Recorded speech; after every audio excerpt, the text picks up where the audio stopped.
Namaskar. In my first lecture, I talked about how modernism came into Europe and what is secularism, the distinction between the private and public. I'll go back a little and talk about Aristotle and show how this modernism broke that Aristotelian scheme of things. So let's look at this. For Aristotle, the highest is the polis, the state, which we can translate as the state. It is not the state in our sense. Our states are nation states. This is a city-state, say Athens. Several villages form a state. And the basic unit in Aristotle is the family, which in Greek is called the oikos, from which we get the English word economics. According to Aristotle, everything, every organization, every living being, every non-living being, everything has a purpose. So all these have purposes. What is the purpose of the family? The purpose of the family is twofold: production and reproduction. So what our market does is gives us material stuff for our daily lives. That was done by the oikos or the household. They also had a market. It's not that they didn't have a market, but their market was small. For example, what they're eating, what they're wearing, most of it was done at home. But the purpose of the polis is different. The purpose of the polis is planning, free speech, discussion, etc. So let's first go here, understand this, and then we'll understand the polis better. Who inhabited in this oikos or the family? Aristotle is very clear about this. There is the master, the Greek male, who is rational, and then below him is everyone else. Who are these people? There is the Greek woman, who being Greek has some rationality, but her rationality is confused, meaning that she has rationality but she cannot use it, so she has to be subordinate to the rational Greek male. Then below her are the slaves, who will do all the work, and the children. The Greek children, the male children, will grow up to be rational Greek male. Now, why does he have this dichotomy? See, for Aristotle, the soul is also like that, psyche. That's the Greek word. The rational part is the top part, and then the irrational, vegetative and non-vegetative part. The excellence of a human individual is to be the most virtuous human individual. The word virtue is hard to translate. It's almost like dharma, but dharma has a deeper meaning. And for Aristotle, the highest aim of a human being, the purpose of a human existence, is to be the most virtuous human being. That is the excellence of a human life. What is the purpose of human life? Who is a virtuous human being? One whose rational part controls his irrational part, just like the charioteer controls the horses. Similarly, the structure of the state is also like that. The rational part of the family is also like that.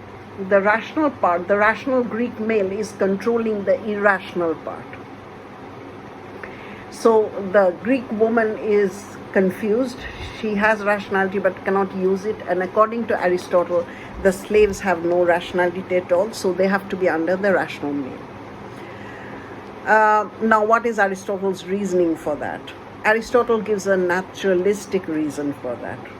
They are born like that. Greek male has rationality and Greek women have rationality, but they are confused, so they cannot be independent. They have to be subordinated. They have to be directed and live under a rational being. Otherwise, they can't lead their life. And as for the slaves, they have no rationality, so they can never be independent. It's like a 2-year-old child who can never be independent because they don't know how to lead their lives. The structure of the family is like that for Aristotle. The structure of the state is also like that. If that is so, then the question arises, what's the purpose of the Greek woman who has no confused rationality, or the slaves or the children in the Greek family of Aristotle's time? Everything has a purpose in Aristotle. The purpose of the Greek male within the family, the rational man, is to lead. The purpose of the woman is to reproduce the Greek species, to reproduce Greek children and to rear them. And children were mostly reared at home. Male children were sent to the academy to be fighters, etc. And the slaves are there to produce things needed for daily necessity.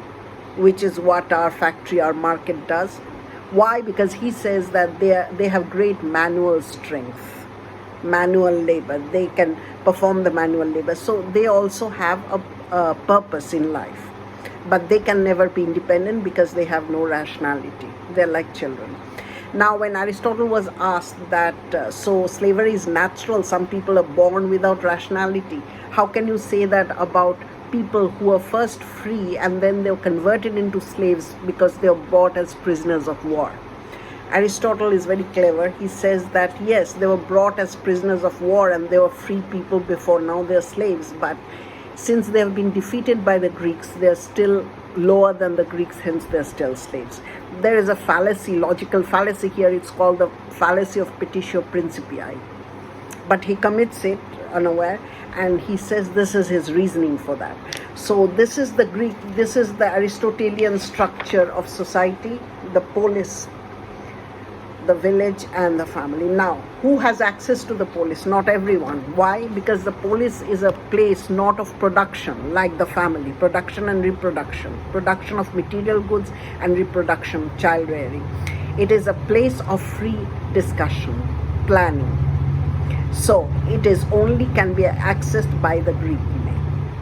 More or less, this was converted into later times. This structure, hierarchical structure, was converted and the divine command was brought in because Christianity came into Europe. And this was what I was talking in my first lecture, how the structure of European society was, which was broken by the French Revolution. So these are all backgrounds for us to start talking about feminist theory. Thank you.